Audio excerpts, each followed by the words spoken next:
Привет! Меня зовут Надежда, и сегодня я хотела поделиться с вами 3 крутыми идеями по созданию колечек своими руками. Они делаются буквально за пару минут, а выглядят сногсшибательно. Самое главное, что понадобится, это толстая проволока для плетения, тонкая проволока в цвет толстой, у меня она 0,3 мм, и разные камешки, бусинки. Для первого колечка отлично подойдет квадратная бусина или любая другая, плоская.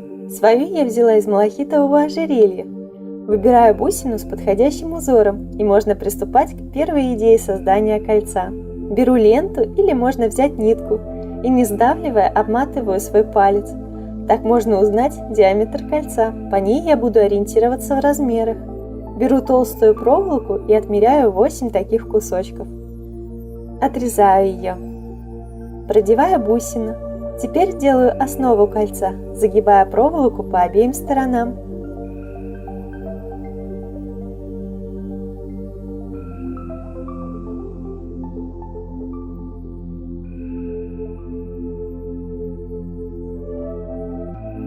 Ищу подходящий диаметр для формирования кольца.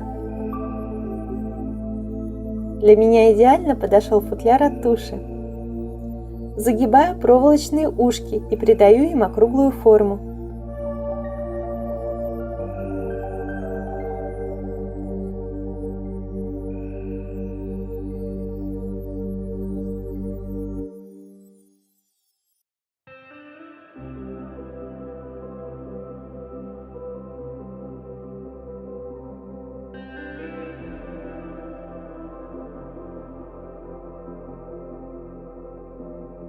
Теперь с каждой стороны оборачиваю свободный конец проволоки вокруг основы кольца. В процессе подтягиваю петельки. В этом кольце наматываю проволоку плотно, завитки укладываю друг за другом.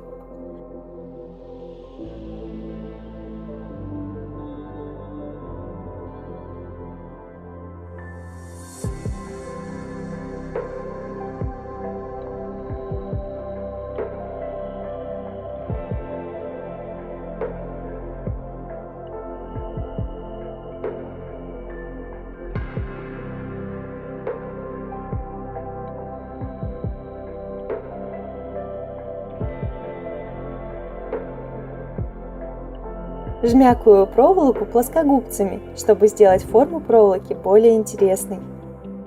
Вот одно кольцо и готово.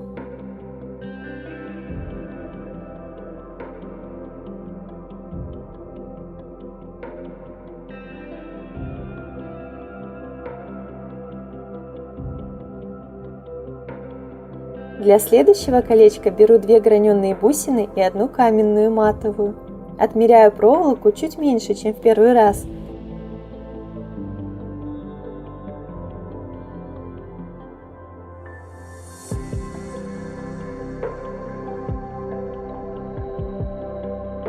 И первые действия буквально те же самые. Загибаю ушки, обматываю колечко на тюбике от туши, а свободными концами начинаю обматывать основу кольца.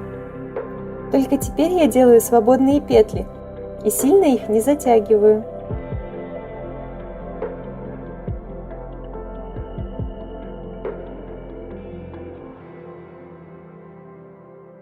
Делаю 3 завитка, отрезаю лишнее и плоскогубцами поджимаю концы проволоки.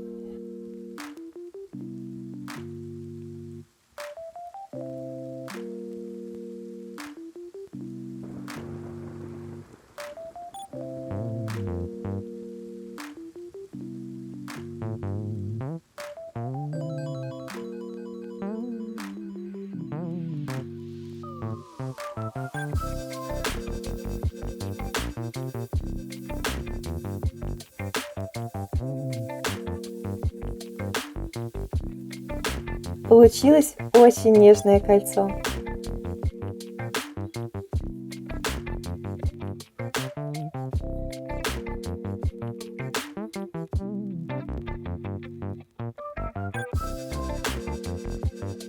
Следующее колечко я решила сделать совсем воздушным. Для него я подобрала граненую бусину хрусталя. Располагаю ее посередине маленького кусочка проволоки, оставшегося от предыдущего колечка. Самое главное, длины проволоки должно хватить на маленькие ушки.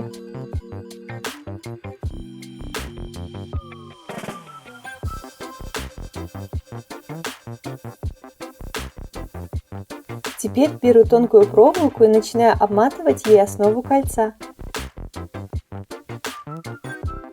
не забывая скрыть концы толстой проволоки. После того, как половинка полностью обмотана, отрезаю проволоку, оставив небольшой кончик. Нанизываю на него 3 рубленых бисеринки тоха нежно-розового цвета и располагаю их поверх обмотки.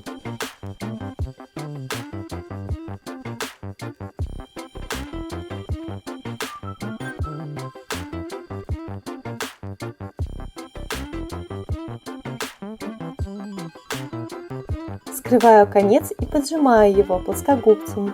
Точно так же делаю вторую половинку.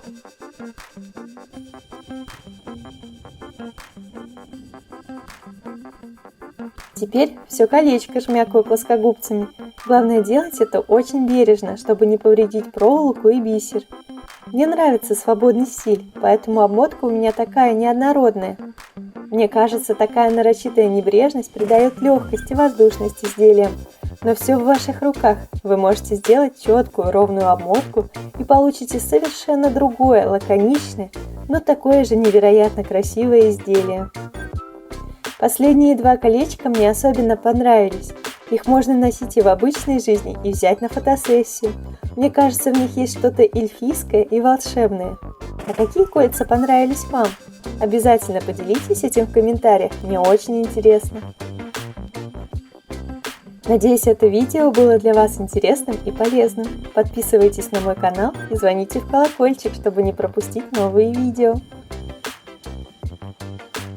Желаю всем творческих успехов. С вами была Нерианда. До новых встреч!